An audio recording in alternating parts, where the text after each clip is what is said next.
A boy's meeting with God. A little boy was fascinated by God's tales and determined to meet God.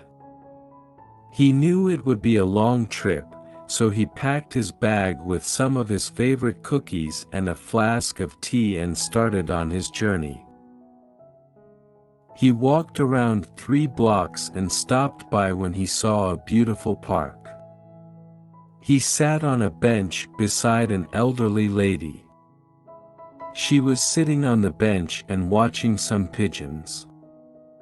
He opened his bag, took out his cookies and poured some tea. When he was about to sip his tea, he noticed the lady looked hungry. So he offered her his cookies and a cup of tea. She gratefully accepted and smiled at him. The boy was delighted. They sat there all afternoon smiling and eating cookies, but they never said a word. As the day went down, the boy realized he was tired and wanted to go home. So he got up to leave, but before taking more than a few steps, he turned around, ran back to the older woman and gave her a big hug. She gave him her biggest smile ever.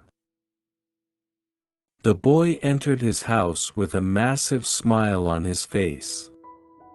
Surprised by the joy on his face, his mother asked, "What did you do today that made you so happy?" He replied, "I had lunch with God today."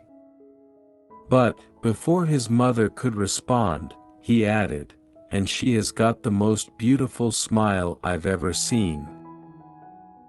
Meanwhile, the old woman entered her home radiant with joy. Her son, astonished by the joy and peace on his mother's face, asked, "Mother, what made you so happy today?" She replied, "I ate cookies and tea in the park with God." But, before her son could give her a reply, she added, "You know, he is much younger than I expected." Too often, we underestimate the power of little acts of love and care, like a touch, a smile, a kind word, a listening ear, or an honest compliment, and all of which have the potential to turn a life around.